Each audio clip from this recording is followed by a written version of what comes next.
Hi, I'm Dr. Mark Shelley. I'm the Clinic Director of Olympic Spine and Sports Therapy. I want to thank you for taking time to watch this video. Most likely you're watching because you or someone you know is suffering from chronic back or neck pain. The main purpose of this video is to explain to our patients how the treatments work and what they need to do for home care to get lasting results. If you are already a patient and are looking for detailed information explaining the treatments, this is the video for you. If you aren't a patient yet and you're looking for more information about our treatments for chronic joint pain, peripheral neuropathy, or spine-related conditions, you'll find videos on those topics on our website or YouTube channel that likely are a better fit for you. Chronic spinal pain can be enormously frustrating and debilitating. It wears on you physically and emotionally. I've seen it cost patients their jobs, strain relationships, and rob them of enjoyment of their hobbies and social activities. That's the bad news. The good news, we've helped thousands of patients find lasting relief and regain their quality of life. I'm going to give you a brief overview of our treatments to explain how we've helped these patients get results, but that's not the main purpose of the video. Again, the main purpose of this video is to explain how to correct the underlying cause of the pain so it's less likely to return and allow you to continue doing the activities you enjoy. To get results that last requires using rehabilitation procedures in addition to treatment to reduce pain. To start, I'm going to review the treatment procedures we use for pain reduction, because ideally, treatment should be an uninterrupted continuum, progressing from pain-reducing treatments to muscle reactivation to posture correction therapies, and ultimately integrated rehabilitation exercises.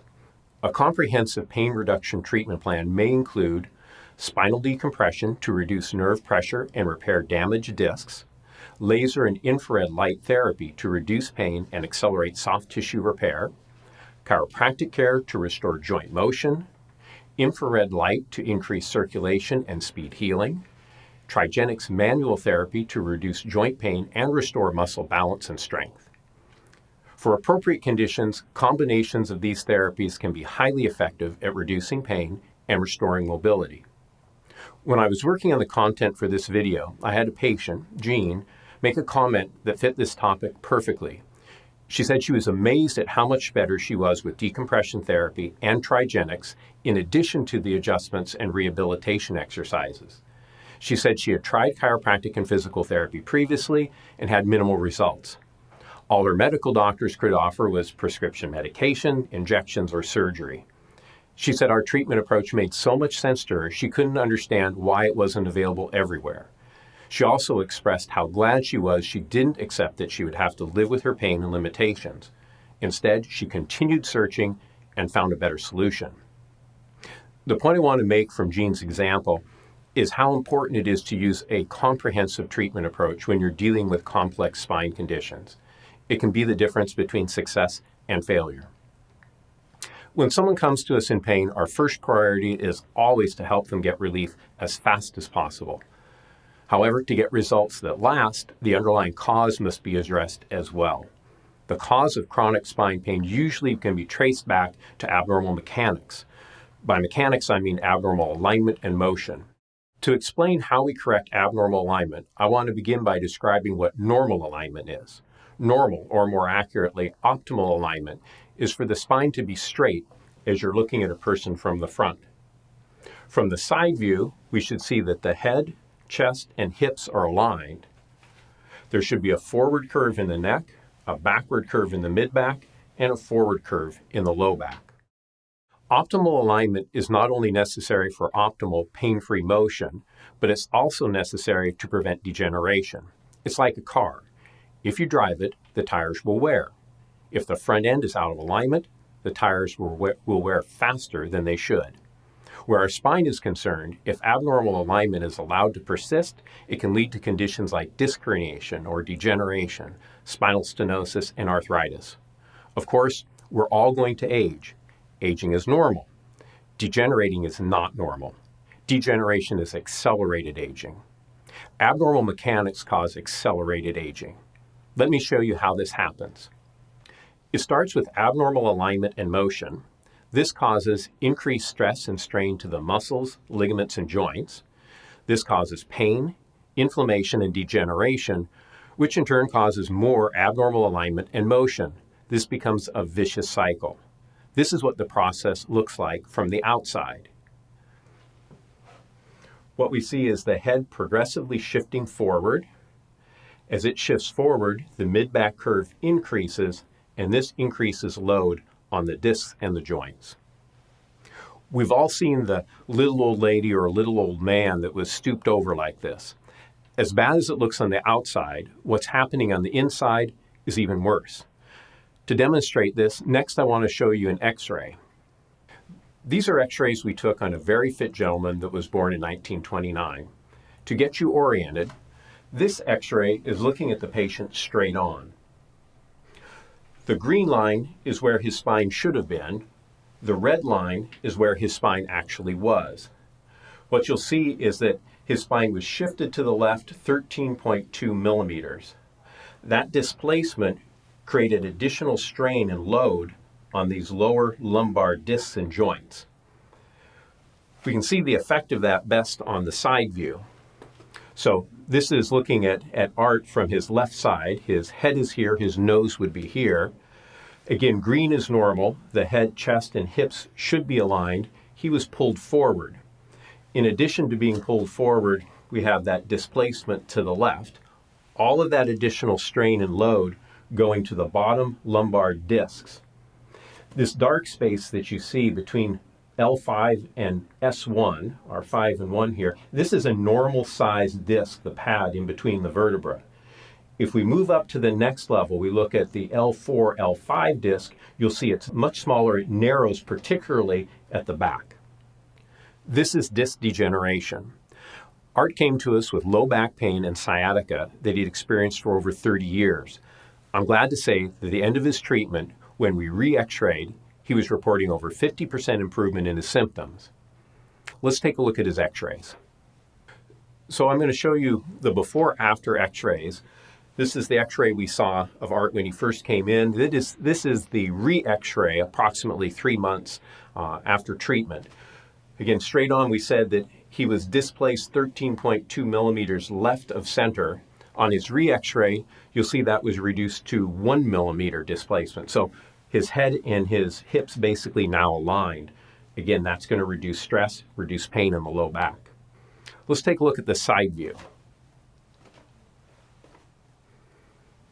So our x-ray of Art before, and we said that he was pulled forward. That number is 63.9, let's call it 64 millimeters. That's almost 3 inches that his head was forward. On his re-x-ray, we see that same number then reduced to 3.1 millimeters. You can see how his spine, particularly the red line, Art's spine, is almost perfectly following the template that's in green. Not bad for someone in their 80s.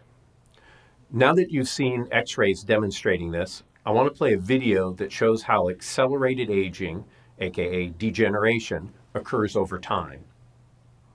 What you're looking at is an x-ray of the neck from the side view. This is their jaw, so they're facing right. These are the neck vertebrae. These dark spaces demonstrate where the discs are. These are normal, healthy-sized discs. Before I run the video, I want to draw your attention to the relationship of the head and the shoulder. Notice how they're in line. Also, I want you to take note of the forward curve in the neck. The curve acts as a shock absorber. It distributes load over the joints and discs uniformly. If you have an accident or injury or repeat activities that reduce the neck curve, it increases the load, causing pain, inflammation, and degeneration. Let's take a look. Notice how the curve is being reduced. Now the neck is straight. Now it's beginning to curve backwards, and the head is being leveraged forward over the shoulders. This causes more load on the middle and lower discs. Watch this section and see what happens. You can see the disc spaces are getting smaller. That's disc degeneration. In addition, the white deposits you're seeing are arthritic development. Some of the lower joints have actually fused together. This shows very graphically how abnormal mechanics create progressive spinal degeneration. This is the underlying cause in the vast majority of chronic spine-related conditions. This also explains why traditional treatments so often are not successful. Obviously, drugs, injections, and surgery can't correct abnormal mechanics. What can? I'm glad you asked. When it comes to the correction of posture, no one has done more research than the Chiropractic Biophysics Organization. One of my certifications is in biophysics, the science of posture correction. The Biophysics Organization has published over 140 studies in peer-reviewed journals. The acronym in biophysics for posture correction is EAT, E-A-T. This stands for exercise, adjustment, and traction. These are the three treatments that are used in combination to correct postural imbalance. I'll explain how these treatments work, but I'm going to do that in the order that we use them in our office, which is adjustment, then exercise, and then traction. So let's talk about adjustments. Some patients that come to us are terrified by the thought of being adjusted. I want to let you know I believe that some people should not be adjusted. Not all of our patients receive adjustments. Also, we never use forceful manipulation when a patient is in acute pain. Most often, we start with gentle instrument or light table adjustments. Let me demonstrate. I want to explain how an adjustment works using this model. The clear plastic portions are the vertebral bodies, the bones. This white rubbery part is the disc. When I compress the model, you see this red bulge. That's a disc herniation or a disc bulge that's causing pressure into the nerve, which you're seeing in yellow. So when there's chronic degeneration, when there's a disc herniation, when there's pain and spasm, these joints in the back, called posterior or facet joints, that normally should glide smoothly, they can become locked up. The muscles that surround the joint will go into a state of spasm to work to protect the patient from additional pain and damage. To restore motion, reduce pain and inflammation, we need to restore motion to these joints. We can do that using a number of techniques. So I was saying one of them is using what's called an activator instrument. This is an activator. It's handheld. It's spring activated. And what it does is it produces a very light, very fast force. That force, when directed into the joint, will move the joint very rapidly. The application of force is about 1/300th of a second. It's very, very light, should not be pain producing at all. The movement of the joint fires off receptors in the joint and in the muscles that will cause the muscles in the region to release, allowing the joint to move, so we can do rehabilitative procedures then to reduce pain and correct the underlying cause. This restores motion, reduces pain, reduces inflammation, and opens a window for rehabilitation of the surrounding tissues. In the initial pain reduction phase of treatment, adjustments are used for this purpose. When the patient's pain is reduced, mobility is improved, the type of adjustments often change to accomplish a new objective. That new objective being the correction of misalignments. Let's look at an example. This is Stephanie. In addition to being unhappy about being the model for posture correction, Stephanie has a postural problem. As you can see, her head is shifted forward relative to her shoulders. Since the invention of mobile electronic devices, forward head posture like this is at epidemic levels. To correct this imbalance, one of the procedures we use is called a mirror image adjustment. This is Dr. Deed Harrison. He is the son of the founder of chiropractic biophysics, Dr. Don Harrison. Dr. Deed is Stephanie's brother. I know it looks like he's trying to suffocate Stephanie, but he's not. Stephanie is on a drop piece adjusting table. She has this block under her mid-back. It's moving her chest forward. The headpiece of the table is depressed, allowing her head to shift back. During the adjustment, the doctor gently stretches the muscles in the neck until they come to tension, then applies a light thrust that releases the headpiece, and it drops about 1/2 inch. I know this probably sounds and looks painful, but it shouldn't be. And as I said, we don't use posture correction procedures when a patient is in acute pain. When the pain is reduced, this type of adjustment can be used painlessly. So why do we use these types of adjustments? The researchers discovered that if a patient's postural misalignment is reversed and then an adjustment is applied, it speeds the correction of their imbalance. It also works on the principle of reprogram the joint neurology. In this case, when the adjustment is applied, activating the joint and muscle mechanoreceptors, the muscles surrounding the joint are reset to support the improved posture. This neurologic reset of the surrounding muscles is non-volitional, meaning that you're not conscious of it, so you're not having to think about maintaining correct posture. Not to say that postural awareness isn't necessary. It is, and I'm going to talk about that later. But the effect of this treatment is at a non-conscious level. So, will adjustments alone fix your posture? No. I wish it was that simple. Of course, if the joints are locked up, I don't care what other therapies you try, you can't correct the mechanics. Restoring joint motion and retraining the muscles neurologically is a key component to posture correction, but it's only one component. Which brings us to the next therapy, which is exercise. We use many different forms of exercise therapy or physical rehabilitation in the office. For correction of abnormal alignment, the exercise procedure used is called a mirror image exercise. To explain, let's go back to Stephanie. This is the picture we see of Stephanie standing with a block between her shoulder blades. Her feet are directly underneath her hips, and she's contracting the muscles in her neck and her upper back to pull her head back relative to her shoulders. This will increase the strength, tone, and endurance of these muscles so they can more effectively keep her head in a neutral position. So, adjustments and mirror image exercises will fix your posture, right? Maybe, maybe not. If you're young and flexible, those two treatments may suffice. For the rest of us, there's another component that has to be addressed: the tendons and ligaments. Tendons attach muscle to bones. Ligaments attach bones to bones. Tendons and ligaments are passive tissues, meaning they don't contract like muscle does.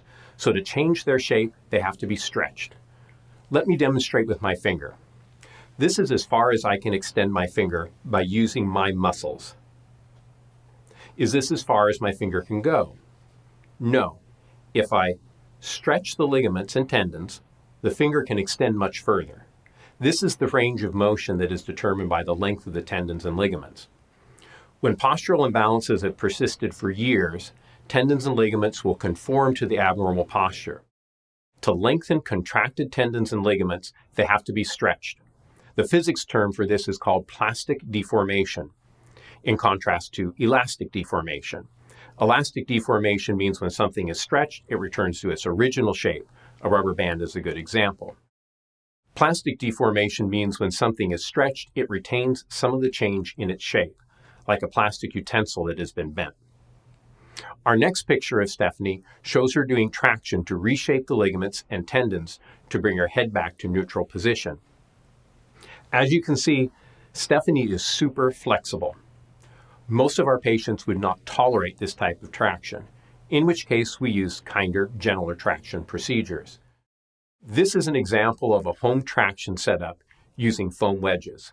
We start by positioning the wedges so they produce a stretch but not pain. Ideally, home traction should be performed daily, starting at 2 minutes per session, progressing up to 20 minutes. Making time to do home treatment often is an issue. Where traction is concerned, one trick I've learned is what I call the traction nap. This is how it works.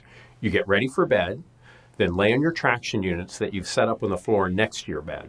You set a timer.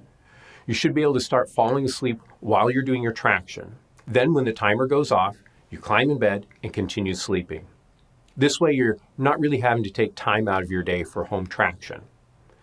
Traction, as well as all the other therapies, are designed according to individual patients' x-rays and tailored to their unique anatomy and physiology.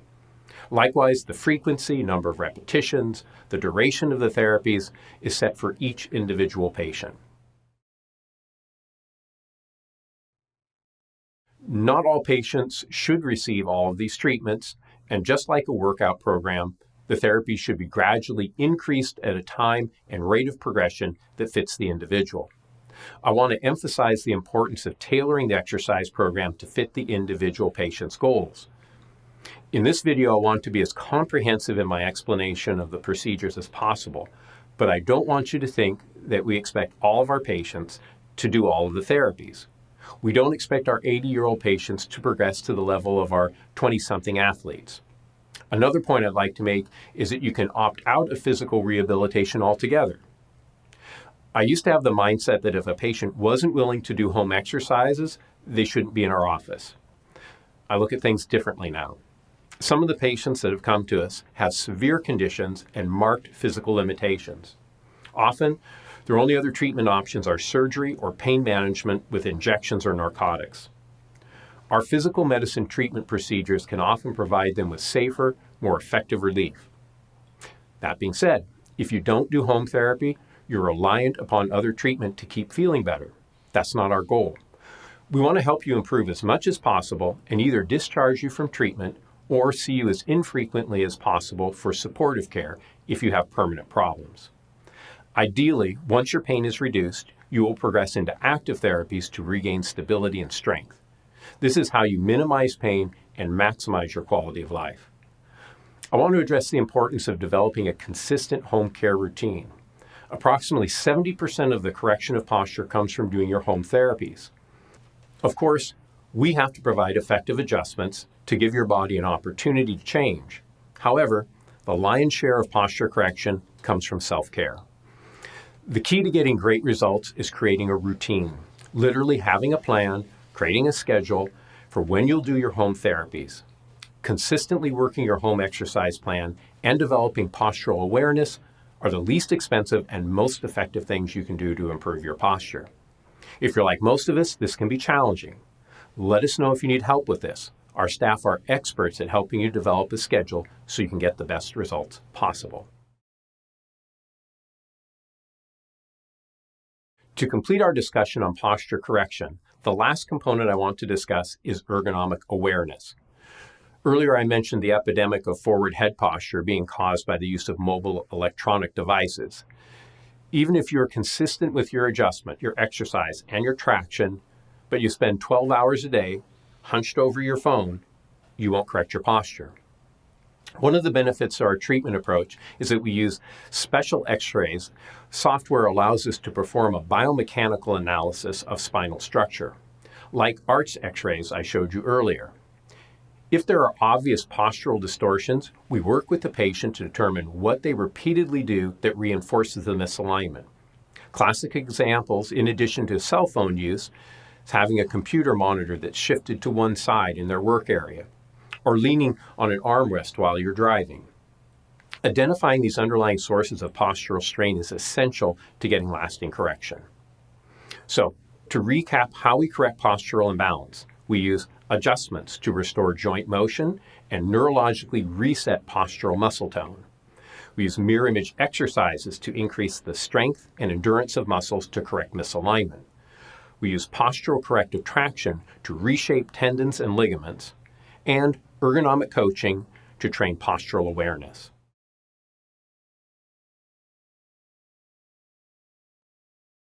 As I said earlier, the reduction of pain, compression, and inflammation is always our first priority. This is represented by the red columns. Once the pain is reduced, we can reactivate muscles that were inactive due to pain. Significant pain causes what is called neurologic inhibition. This is a protective mechanism. When an area has been injured, our nerve system will cause local muscle contraction to reduce motion, effectively splinting the joint. Additionally, the force the muscle can generate from contraction is neurologically limited to prevent additional injury. This is a good thing directly following an injury. However, once the pain has been reduced, these neurologic restraints need to be removed. This is when we start the floor core exercises, like the glute bridge or light therapy bands. These are types of reactivation exercises. The reactivation phase is demonstrated by the gold columns. Once the muscles are back online, those exercises should give way to more advanced functional therapies demonstrated by the green columns. Initially, functional exercises are used to retrain proper joint motion and muscle activation sequences. When relatively normal joint motion is possible, we can progress the patient to force control training. The goal here is to train your body to be able to cope with real-world dynamic environments and ultimately to build endurance so you can safely return to activities you enjoy. Endurance can be defined as control over time. It must be dynamic to fit our real-world requirements. How do we train control and endurance? In addition to using balance-challenging devices like wobble boards, foam pads, and BOSUs, we use a therapy device called a Centri-force Bar. Dr. Austin McMillan invented the Centri-force Bar. The slides of this part of the presentation are from his rehabilitation seminars he teaches. I want to acknowledge Dr. McMillan and thank him for doing the research, inventing the Centri-force Bar, and for letting me use his PowerPoint slides. The Centri-force Bar is Dr. McMillan's answer to the question, how do we provide continuous, dynamic, three-dimensional force challenges to develop control and endurance? It's a brilliant tool to accomplish what the current research tells us is most effective for rehabilitation. I promise I'll unpack the last couple of sentences for you. Let me start by showing you what the Centri-force Bar is and how it works. The Centri-force Bar is a tube that has balls inside. When you move the tube, the balls roll down, and this changes the force transmitted into your arms, spine, and legs. You start by learning how to control the motion of the bar. For patients that can't stand, we may have them start using the Centri-force Bar seated. It still dynamically engages the core muscles. Patients that are able to stand can progress from a wide stance to narrow stance, change their skills, or go to a tandem stance, or even close their eyes. The progression is virtually limitless. For athletic performance enhancement, we have patients stepping on foam blocks, walking on balance beams, and incorporating ballistic movements. I said the Centri-force Bar was created by Dr. McMillan based on current rehabilitation research. That research showed us that the most effective therapy should incorporate continuous, dynamic, three-dimensional forces to develop control and endurance. To explain what that is, I'm going to start by explaining what it's not. We used to think that after reactivation exercises, the patient should be transitioned to weight machines like you see in the athletic club, the back extension, rotary torso, ab machines. The thought was that we needed to increase the strength of the muscles that produce those motions. Research has shown that conclusion was wrong. The large postural muscles that those machines strengthen are responsible for motion, but they should not be responsible for stabilization. There are a few key points I want to take away from this. First, atrophy can occur within as little as 3 days following an injury. Second, you can be strong but have a weak core. Third, doing strength training exercises to activate the already overactive superficial muscles is not a good idea. As a matter of fact, I've seen it countless times, particularly with athletic patients. They start working out to build their core strength, but they're actually exercising already overactive, stressed superficial muscles. What they should be doing first is exercising their weak, fat, dysfunctional, deep stabilizer muscles. Don't be that guy, the guy with weak, fat, dysfunctional, intrinsic muscles that injures himself while working out. That's an example of what you shouldn't do. What you should do, according to the research, is transition from pain reduction to muscle reactivation and ultimately posture correction and integrated functional rehabilitation. This is what we've modeled our physical rehabilitation therapy program after. That takes us through our continuum of care. I hope you can see why we use the combination of pain-reducing treatments, posture correction therapies, and progressive rehabilitation exercises. This comprehensive treatment approach represents the current state-of-the-art in each of their respective arenas. I believe the reason we get exceptional results is largely because we can provide an integration of all of these treatments in one office. I want to thank you for taking time to watch this video. I know it's long and it's full of technical information. I believe in the saying, there's no comply without the why. To comply and make time for a home therapy program, you need a compelling reason why you should make it a priority. My hope is that the information in this video provides that compelling information. For some patients, chronic pain has cost them a job or reduced their income because of work restrictions. That can be very compelling. For other patients, the effects of chronic pain have been less obvious.